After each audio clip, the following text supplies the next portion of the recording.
Hello दोस्तों, good morning. स्वागत है एक बार फिर से आप सभी का एमजेटी एजुकेशन में।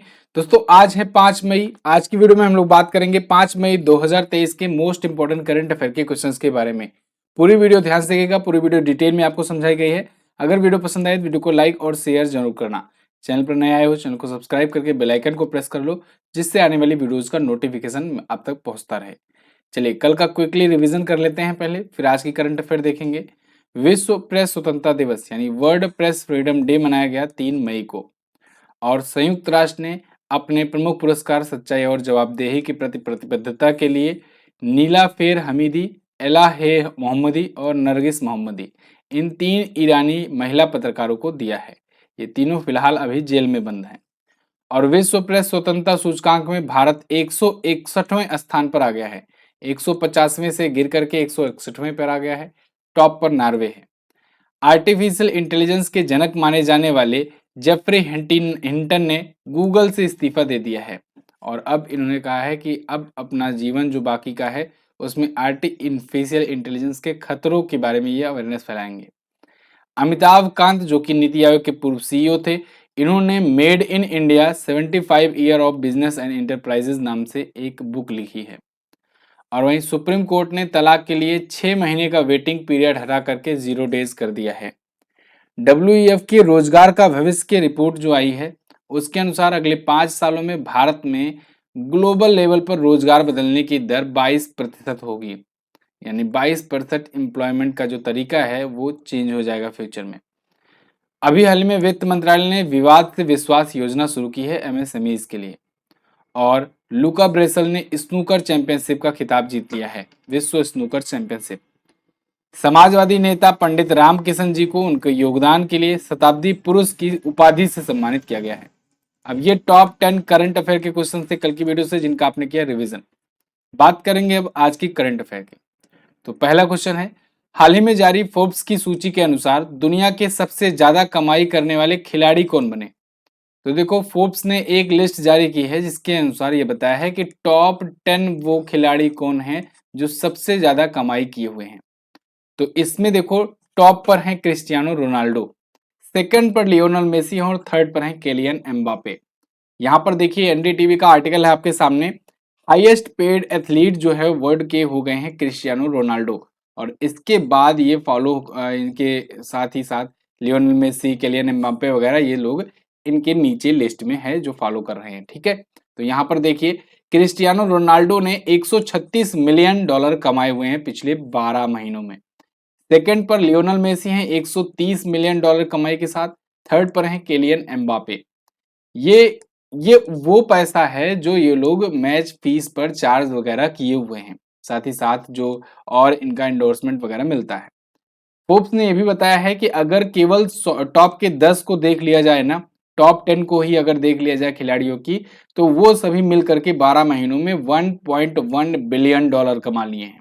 सिर्फ शीर्ष के 10 जो खिलाड़ी हैं वो ही। ठीक है, फोर्ब्स ने ये लिस्ट जारी की है। फोर्ब्स दोस्तों एक मैगजीन है जिसके द्वारा तरह तरह की लिस्ट जारी की जाती है। अभी आपको पता हो कुछ दिन पहले फोर्ब्स ने एक बिलियनियर्स की लिस्ट जारी की थी, जिसमें इसने बताया था कि बर्नार्ड अर्नाल्ड जो हैं ये टॉप पर है, सबसे अमीर व्यक्ति हैं। सेकंड पर एलन मस्क हैं। इस लिस्ट में ये भी पता चला था कि गौतम अडानी जो है वो फिसल करके तीसरे स्थान से 24वें स्थान पर आ गए हैं। उससे पहले फोर्ब्स ने एक दुनिया की 100 सबसे शक्तिशाली महिलाओं की लिस्ट जारी की थी। मोस्ट पावरफुल लेडीज जो हैं दुनिया की विमेंस जो हैं उनकी लिस्ट जारी की थी। इसमें निर्मला सीतारमण जी भारत की सबसे शक्तिशाली विमेन थी। इनकी ओवरऑल रैंक 36वीं थी। और वहीं टॉप पर अगर पूछा जाता तो उर्सुला वॉन्डर लेयन जो है ये यूरोपियन यूनियन की जो कि अध्यक्ष हैं, ये टॉप पर थी। ठीक है, तो ये फोर्ब्स की लिस्ट है, इसको आप याद रखिएगा। तरह तरह की लिस्ट जारी किया करता रहता है। अगला, ओडिशा ने भारतीय हॉकी टीम के प्रायोजन को कब तक के लिए बढ़ा दिया है। तो ओडिशा गवर्नमेंट, आपको पता होगा कई बार मैंने बताया हुआ है कि ओडिशा सरकार जो है ये भारतीय पुरुष और महिला हॉकी टीमों का प्रायोजन करती है, यानी स्पॉन्सर करती है। अब ये स्पॉन्सर 2018 से लेकर के 2023 तक पहले हुआ करता था, यानी 5 सालों के लिए था। लेकिन फिर बढ़ा करके 10 साल के लिए घोषणा कर दी गई थी, 10 साल के लिए। और अब वो जो है फाइनल मंजूरी मिल गई है। उड़ीसा सरकार भारतीय हॉकी टीम, चाहे वो पुरुष की हो या महिलाओं की हो, या जूनियर्स की है, ठीक है। तो जूनियर पुरुष महिला और मेन जो मुख्य वाला जो टीम है भारतीय टीम, दोनों को सभी को स्पॉन्सर करेगी उड़ीसा गवर्नमेंट, और वो भी कब तक, 2033 तक। यानी अब अगला स्पॉन्सर 2023 से लेकर 2033 तक भी उड़ीसा गवर्नमेंट करने वाली है, अगले 10 सालों के लिए भी। तो 5 साल के लिए तो पहले कर ही रही थी, अब आगे 10 साल और करेगी। यहाँ देखो, Orissa extend Indian hockey team sponsorship till 2033, 2033 तक। अच्छा, उड़ीसा गवर्नमेंट जो है ये स्पॉन्सर करती है, तो ये किसके थ्रू करती है? मतलब जैसे आप देखते हो बाकी कोई टीम को स्पॉन्सर अगर कर रहा होता है तो कोई कंपनी होती है जो करता है, ठीक है ना। जैसे आप देखो कि आईपीएल को स्पॉन्सर कर रहा है टाटा, तो आप लिखा देखते हो टाटा आईपीएल, है ना, तो टाटा एक कंपनी है। ऐसे ही ओडिशा जो है ना, ये जिम्मेदारी दिया है अपने ओडिशा माइनिंग कॉर्पोरेशन लिमिटेड को, ओएमसी को। तो ओएमसी जो है ना, ये सरकार के आदेश पर स्पॉन्सर किया करती है। तो पहले 2018 से 2023 तक कर रही थी, अब 2033 तक करेगी। इसके लिए इसने ओडिशा की टीम को 434.12 करोड़ रुपए खर्च करने की बात किया है, ठीक है। तो ध्यान रखना, सीनियर, जूनियर, महिला, पुरुष सभी प्रकार की हॉकी टीम को स्पॉन्सर ओडिशा गवर्नमेंट के द्वारा करा जा रहा है। अभी हुआ था hockey world cup. Hockey world cup जो हुआ था 2023 में ही हुआ था, हॉकी वर्ल्ड कप 2023, और इसको जीता किसने? विजेता रहा इसका जर्मनी। ध्यान रखना, जर्मनी ने बेल्जियम को हरा करके जीता। 2018 वाला भी भारत में ही हुआ था, ये वाला भी भारत में ही हुआ, ओडिशा में हुआ। और इसके लिए एक स्टेडियम बहुत बढ़िया तैयार किया गया था, खूबसूरत सा, राउरकेला में। राउरकेला में स्टेडियम इसका स्थापित किया गया था, Birsa Munda international hockey stadium, जो कि भारत का सबसे बड़ा हॉकी स्टेडियम है, ठीक है। तो वहां पर फाइनल मैच खेला गया था, लेकिन जर्मनी रहा विजेता। उड़ीसा आया है, उड़ीसा देख लो मैप में है कहां पर, यहाँ पर है उड़ीसा, राजधानी भुवनेश्वर है, सीएम है नवीन पटनायक जी, और ये हैं बीजेडी पार्टी से, बीजू जनता दल पार्टी से है। गवर्नर है प्रोफेसर गणेशी लाल। झीलों की बात करें तो चिल्का झील है यहाँ पर, जो कि ये सबसे बड़ी खारे पानी की झील है। इसके अलावा first Ramsar site of India है, भारत की पहली रामसर साइट चिल्का लेक को ही घोषित किया गया था। अंसुपा लेक है यहाँ पर, कांजिया झील भी है। नेशनल पार्क में सिमली पार्क नेशनल पार्क है, नंदन कानन जूलॉजिकल पार्क है, चंदका हाथी विहार है, भीतरकनिका नेशनल पार्क है। भीतरकनिका जो है नेशनल पार्क, ये मैग्रेव टाइप के वन होते हैं, ठीक है ना। तो ये भी ध्यान रखना, पूछा जा सकता है। इसके अलावा छाऊ, सवारी संचार, पैका, ये प्रमुख लोक नृत्य हैं यहाँ के। यहाँ पर जिलों की संख्या 30, विधानसभा में 147 सीटें, लोकसभा में 21 और राज्यसभा में 10 सीटें हैं। सांभर राजकीय पशु है, राजकीय पक्षी भारतीय रोलर, और राजकीय पुष्प है अशोक। अगला क्वेश्चन, हाल ही में विश्व बैंक का नया अध्यक्ष किसे नियुक्त किया गया? तो जैसा कि मैंने आपको पहले भी बताया था कि अमेरिका ने इनको सजेस्ट किया था इनका नाम, तो अब ये फाइनली नियुक्त कर दिए गए हैं। विश्व बैंक के नए अध्यक्ष हैं अजय बंगा। अजय बंगा अब ये नए अध्यक्ष होंगे। ये इससे पहले मास्टर कार्ड के सीईओ रह चुके हैं, मास्टर कार्ड के पूर्व सीईओ रह चुके हैं, चीफ एग्जीक्यूटिव ऑफिसर रह चुके हैं, और ये भारतीय मूल के हैं, ठीक है ना, भारतीय मूल के हैं। तो अजय बंगा वर्ल्ड बैंक की अध्यक्षता करेंगे। वर्ल्ड बैंक के बारे में अगर बात करें तो इसके अध्यक्ष थे डेविड मलपास, लेकिन इनका कार्यकाल 1 साल बाद पूरा होने वाला था, ये 1 साल पहले ही इस्तीफा दे दिए, छोड़ दिए। तो इसी वजह से मास्टर कार्ड के पूर्व सीईओ अजय बंगा को यहाँ पर नियुक्त किया गया है। वर्ल्ड बैंक की स्थापना 1944-45 में हुई थी, हेडक्वार्टर इसका वाशिंगटन डीसी में है, ठीक। अगला, हाल ही में किस राज्य सरकार ने टोडी टैपर्स के लिए बीमा योजना लागू किया? तो अभी हाल ही में तेलंगाना राज्य सरकार ने टोडी टैपर्स के लिए बीमा योजना शुरू किया है। ये टोडी टैपर्स क्या है, इसको समझिए पहले। तो देखो, आप ताड़ का वृक्ष सुने ही होगे, ताड़ का वृक्ष होता है। ताड़ का वृक्ष जो होता है, ऊपर से उस पर ताड़ी उतारा जाता है, ठीक है ना। तो ताड़ी उतारने के लिए जो मजदूर होते हैं, जो किसान होते हैं, जो चढ़ते हैं, वो ताड़ी उतारते समय कभी कभी क्या होता है, एक्सीडेंटली गिर जाते हैं। तो गिरने से कभी कभी वो उनकी डेथ हो जाती है, कभी कभी उनकी मृत्यु हो जाती है। तो ऐसे में उनके घर वालों को मुआवजा देने के लिए ये योजना शुरू की गई है, ठीक है। तो ये योजना का नाम है गीता कर्मिकुला भीमा योजना। अब देखो, हम लोग के यहाँ तो उत्तर भारत में उतना ज्यादा तो फेमस है नहीं ये ताड़ी का जो पानी है या नारियल वगैरह है, लेकिन दक्षिण भारत हुए और खास करके जो तटीय राज्य हुए, यहाँ सब जगह ना ये नारियल हुआ, ताड़ हुआ, इन सब पर बहुत ज़्यादा डिपेंडेंसी है। ठीक है, तो मतलब जितना तटीय इलाके हैं, अभी तो मैं आपको बताऊं जो द्वीप वगैरह हैं वहां पर तो नारियल प्रमुख एक उत्पाद होता है। तो यहाँ पर ऐसे ही ताड़ के वृक्षों से जो ताड़ी उतारने के लिए जाते हैं, जो किसान चढ़ते हैं, तो उनकी लाइफ को इंश्योर करने के लिए ये बीमा योजना है टोडी टैपर्स के नाम से। तेलंगाना सरकार इसके तहत ये कही है कि अगर मान लो कोई दुर्घटना होती है और उसके कारण कोई व्यक्ति की मृत्यु हो जाती है, तो फिर विद इन 7 डेज उनके बैंक अकाउंट में 5 लाख रुपए भेज दिए जाएंगे 7 दिनों के अंदर। तो इसके लिए ये टोडी टॉपर्स टैपर्स योजना शुरू किया है। क्लियर? तेलंगाना आया है। तेलंगाना देखो कहां पर है, यहां पर है तेलंगाना। ये दोस्तों 2 जून 2014 को 2 जून 2014 को आंध्र प्रदेश से अलग हुआ और बना था 29वां राज्य। हालांकि बाद में जम्मू कश्मीर और लद्दाख यूनियन टेरिटरी बन गए, तो अब राज्यों की संख्या टोटल तो 28 ही है, लेकिन 29वां राज्य ये बना था। हैदराबाद कैपिटल है, सीएम है के चंद्रशेखर राव। अच्छा, अब इनकी पार्टी का नाम बदल गया है। टीआरएस पार्टी था, तेलंगाना राष्ट्र समिति पार्टी था, अब इनकी पार्टी का नाम हो गया है बीआरएस, भारत राष्ट्र समिति पार्टी। गवर्नर है तमिलिसाई सौंदरराजन। झीलों की नाम अगर बात करें तो हुसैन सागर है, निजाम सागर है, भद्रकाली झील है यहाँ पर। इसके अलावा लोक नृत्य में बेनालू, ठीक है, और जिलों की संख्या में 33 है, विधानसभा 119, लोकसभा में 117, लोकसभा में 17 सीट, राज्यसभा में 7 सीट है। यहाँ पर विधान परिषद भी है। राजकीय पशु है चित्तीदार हिरण, राजकीय पक्षी है इंडियन रोलर और राजकीय पुष्प है तंगेडू।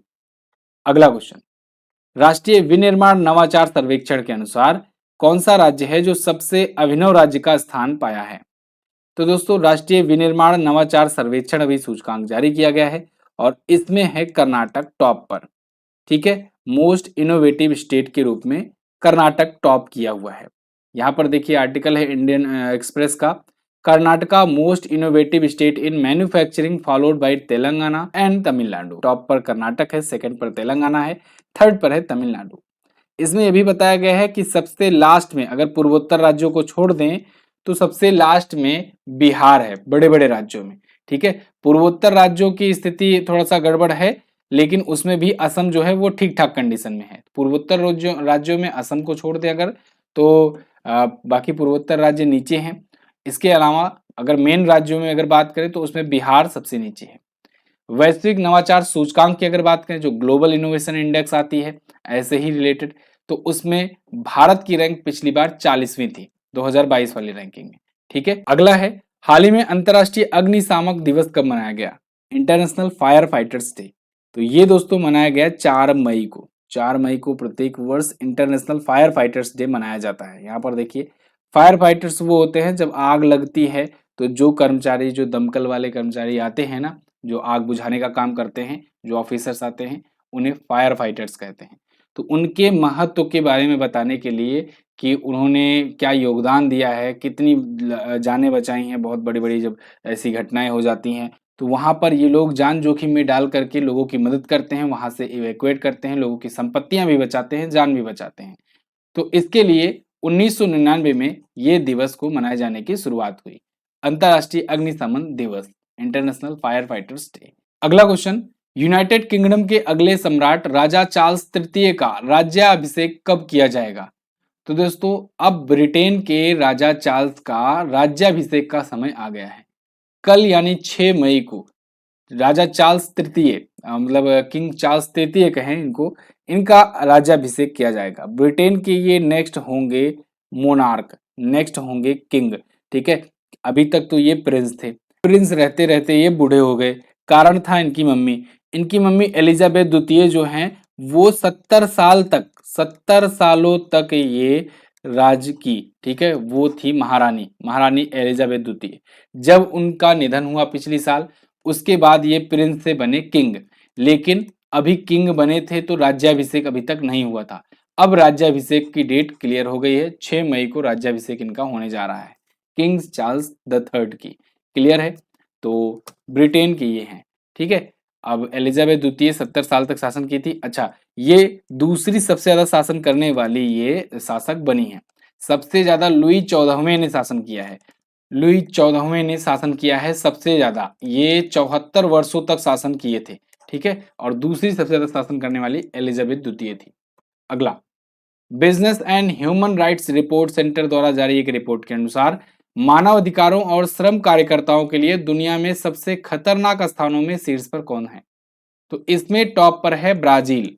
अभी एक business and human rights resource centre के द्वारा रिपोर्ट जारी की गई है और उसमें ये चीज बताया गया है कि इंडिया और ब्राजील ये दोनों ही खतरनाक स्टेट की लिस्ट में आते हैं, खतरनाक देशों में शामिल हैं। तो यहाँ पर टॉप पर सबसे ज्यादा मानव अधिकार और श्रम कार्यकर्ताओं के लिए सबसे खतरनाक जो है वो तो है ब्राजील, यानी ब्राजील है शीर्ष पर। यहाँ पर कार्यकर्ताओं के खिलाफ 63 मामले ऐसे दर्ज किए गए जहां पर अटैक हुए, 63 हमले हुए। भारत में 54 हमले हो चुके हैं।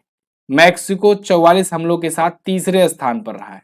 तो सेकंड पर भारत है, फर्स्ट पर ब्राजील है और थर्ड पर है मैक्सिको। रिपोर्ट को जारी किया है business and human rights resource centre ने। क्लियर?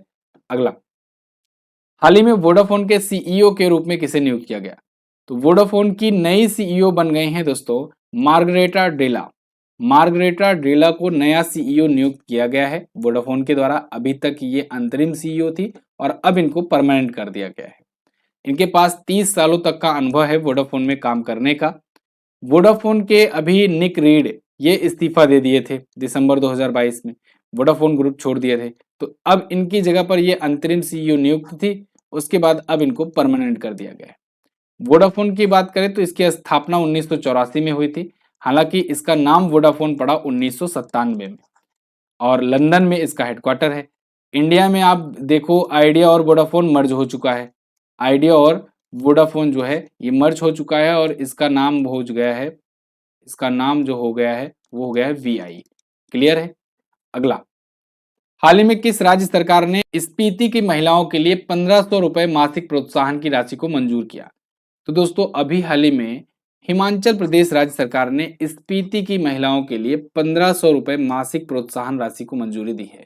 यहाँ पर देखिए द इंडियन एक्सप्रेस का आर्टिकल है आपके लिए। हिमाचल प्रदेश कैबिनेट ओकेज यानी कि इन्होंने एक्सेप्ट किया, इन्होंने मंजूर किया 1500 रुपए per month to women in Spiti Valley. 18 वर्ष की उम्र से 60 वर्ष तक की उम्र की महिलाओं के लिए, स्पीति घाटी में जो रहने वाली महिलाएं हैं उनको 1500 रुपए मासिक प्रोत्साहन राशि दी जाएगी और ये इंदिरा गांधी महिला सम्मान निधि के तहत दिया जाएगा। इसके लिए ये योजना शुरू की गई है। इस योजना को, इस पहल को इंदिरा गांधी महिला सम्मान निधि पहल कहा जा रहा है। ठीक है, तो 18 वर्ष से 60 वर्ष तक की उम्र की महिलाओं को दिया जाएगा, खास करके जो स्पीति घाटी की महिलाएं हैं उनको। ये हिमाचल प्रदेश राज्य सरकार ने फैसला लिया है। हिमाचल प्रदेश की बात करें तो यहाँ पर देखो ये रहा हिमाचल प्रदेश भारत के नक्शे में। धर्मशाला और शिमला इसकी कैपिटल है। सुखविंदर सिंह सुक्खू ये नए मुख्यमंत्री बनकर आए हुए हैं, इंडियन नेशनल कांग्रेस पार्टी से हैं। यहाँ पर गवर्नर है शिव प्रताप शुक्ला, ये नए गवर्नर भी अभी नियुक्त किए गए हैं, इनका भी नाम आप याद रखना। इसके अलावा झीलों में परासर झील, रेणुका झील, चंद्रताल, सूरजताल प्रमुख झीलें हैं। Great Himalayan national park, pin valley national park बहुत इंपॉर्टेंट है। कालीछो, कुगती, इसके अलावा बाड़ालाचा, रोहतांग, ठीक है, ये सभी सिपकिला, ये सभी दर्रे भी यहाँ पर हैं। राजकीय पशु हिम तेंदुआ है, राजकीय पक्षी पश्चिमी ट्रोपोगोन है, राजकीय पुष्प है गुलाबी बुरांस। क्लियर? ये तो थे दोस्तों टॉप 10 करंट अफेयर के क्वेश्चंस आज की डेट से और आपने आई होप काफी कुछ जाना होगा। आज तो राज्य बहुत आए थे तो राज्यों के बारे में आपने खूब जाना। और वीडियो अगर पसंद आई है तो उसको लाइक शेयर कीजिए। कल मैंने आपसे पूछा था उच्च न्यायालय किस अनुच्छेद के तहत रिट जारी करता है, तो 226 के तहत जारी करता है और अनुच्छेद 32 के तहत सुप्रीम कोर्ट जारी करता है। प्रधानमंत्री जन आरोग्य योजना की शुरुआत 2018 से हुई थी। कहां से? झारखंड के रांची से हुई थी। ठीक है, प्रधानमंत्री नरेंद्र मोदी जी ने किया था। अब आज आपको क्या बताना है, जस्टिस बीबी नागरत्ना किस वर्ष भारत की पहली महिला मुख्य न्यायाधीश बनेंगी। इसके अलावा विश्व प्रेस स्वतंत्रता सूचकांक 2023 में पहले स्थान पर कौन है। दोनों क्वेश्चन इंपॉर्टेंट है, दोनों के बारे में जो पता हो डिटेल में जरूर आंसर करना। बहुत बहुत धन्यवाद यहाँ तक वीडियो देखने के लिए। मिलेंगे अगली वीडियो में, तब तक के लिए नमस्कार, जय हिंद, वंदे मातरम।